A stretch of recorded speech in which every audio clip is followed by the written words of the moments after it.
At Gina's tavern, Donnan raised his glass, asking if everyone had their drinks to celebrate Will's recent victory.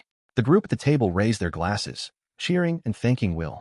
Dwarven women, proud of Colette, praised her for working hard as well. Professor Werkner acknowledged the dwarves' effort, specifically thanking them for looking after Will. One dwarf questioned why the thanks were only directed at another, while another dwarf shrugged, claiming they hadn't done much. Werkner, however, urged them to keep supporting Will. As Will and Donnan downed their drinks, Donnan asked if Will had been scouted by the tower. Colette, still frustrated, explained that not only had they not won the event, but they also had a falling out, blaming Shaun for their loss. Rosti asked about Shaun's absence, and Will, recalling Shaun's words, said that Shaun had declined the invitation. Donnan reassured everyone, saying it was fine since they won the fight and had received an apology from Julius, who was now washing dishes in the tavern as punishment. Julius, frustrated, complained about having to work in the dwarven tavern. Gina reminded him that action speaks louder than words for the dwarves and told him to get to work. Julius, bitter about losing to Will, rushed to serve the food. The group at the table watched with some satisfaction, knowing that Julius was facing his karma. Colette asked if having the party was a bad idea, but Werkner didn't object, although he warned that Will would face new challenges going forward. Outside the campus, two students discussed the upcoming All-Student Praxis, a week-long dungeon diving event. One hoped to join a party with the top 3 students, just as Will and Colette passed by in the corridor. Palm and Flip called out to Will, inviting him to join them in the dungeon. Surprised by their kindness, Will was left speechless, as this was the first time these students had shown any interest in him. As more students surrounded Will, they all began asking him to join their parties after seeing his performance at the Magic Festival. Colette, observing the sudden attention Will was getting, realized this might be what Professor Werkner had warned about. When Emma made a flirtatious attempt to sway Will into joining her group, Colette intervened, grabbing Will's arm tightly and claiming that he already had plans with her for the next day, surprising Will with this unexpected declaration. Later that night, Colette lay face down on her bed, kicking her legs in frustration. She thought she had gotten carried away, wondering what she had done. Reflecting on the day's events, she couldn't help but feel embarrassed. Her roommate Rose teased her, having heard rumors that Colette was going on a date. Colette immediately screamed in denial, insisting it wasn't a date. Rose, however, remained unconvinced, handing her a mug of something hot. With a playful grin, Rose casually reminded Colette about her upcoming plans with Will, suggesting that she should at least prepare. Realizing the truth in her friend's words, Colette sighed, accepting that she needed to make an effort so as not to be rude to Will. Rose then slyly suggested that if Colette dressed up a bit, even a simple outing could feel like more than it seemed. Meanwhile, in the dorm, Rosti asked Will if he had plans to go to the dungeon the next day. Will revealed that he'd be going shopping instead, feeling as though he'd been half persuaded into it by Colette. Rosti, intrigued, asked if it was just the two of them, confirming that it was Colette who would accompany him. Will was surprised that Rosti had picked up on it, but Rosti only grinned, silently plotting. The next day, Colette was the first to arrive at their meeting point at Zerbus Regarden in St. Viola Plaza. Dressed to impress, she questioned whether it was a date after all. Regardless, she was determined to make it one. Will arrived shortly after, greeting her and commenting on how she looked different from usual, mentioning that her dress and hairstyle had somehow made his heart race. Colette, flustered by the compliment, thanked him. Suddenly, Rosti appeared, breathless from running, apologizing for being late. He introduced himself properly to Colette as Will's roommate, then insisted on joining their shopping trip. Despite Colette's confusion and frustration, Rosti led Will away by the hand, pushing him toward their first destination. Throughout the day, Rosti inserted himself between Will and Colette during every activity, much to Colette's growing annoyance. Later, while resting on a bench, Colette finally voiced her frustrations to Will, asking why Rosti never left his side and if their closeness was more than just that of roommates. She even wondered aloud if Rosti was secretly a girl, given his beautiful appearance.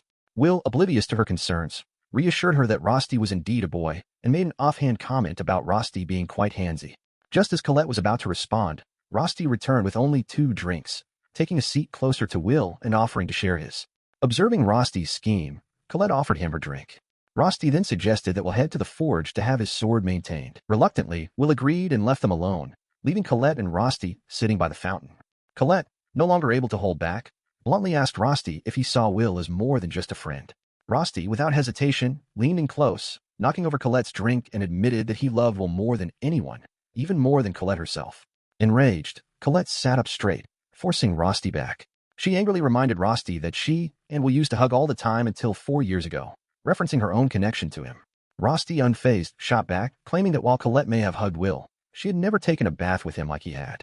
Colette was shocked by the insinuation, but Rosti left the details to her imagination, leaving her even more frustrated as the crowd of onlookers gathered around, curious about their bizarre confrontation.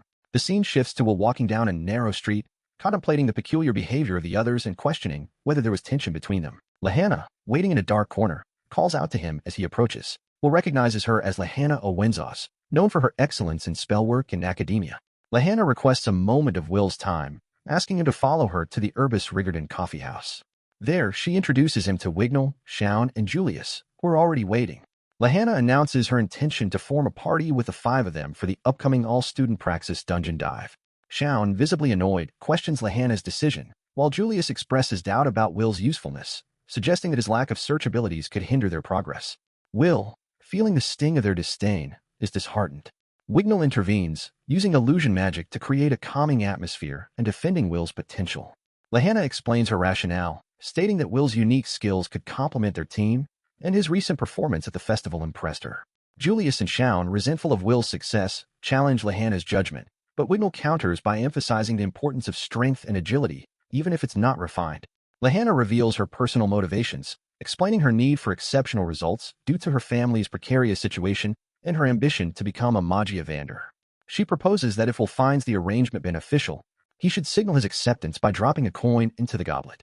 Wignall, Julius, and Shaun, seeing the merit in Lahanna's plan, comply by contributing their coins.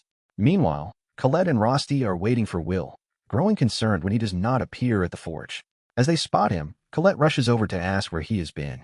Will, with a serious demeanor, informs them that he has decided to join Lahanna's party for the All-Student Praxis. At the academy, Professor Werkner addressed the class, reminding the students that the All-Student Praxis would begin in 10 days. Floors 7 through 10, previously off-limits, would be unlocked, allowing students to face over 5 enemies and other high-credit monsters. Werkner explained that the All-Student Praxis was the only opportunity to earn over 1,000 credits at once, with defeating floor keepers offering substantial rewards. Whether students needed to make up for shortfall in credits or were striving to ascend the tower, this was their chance. Full Praxis credits could theoretically be earned during the event. Later, Edwards spoke to the students, warning them of the dangers. He reminded them that some participants might die, as had happened the previous year when 4 students were eaten by monsters. Despite professors being stationed in the dungeon, tragedies could still occur. Recklessness was strictly prohibited, and students were urged to focus on rationality and knowing their limits, rather than pursuing the dream of becoming a Magiavander. At Rigerton Base Camp, Lahanna confronted Colette, stating that she hadn't invited her to join their party. Colette, determined, insisted on going if Will was participating. Rosti, unable to join them due to his duties as an artificer, wished Will luck, reminding him of the magic items he had prepared. When the time came, Edwards and Werkner stood on an elevated platform, observing the students.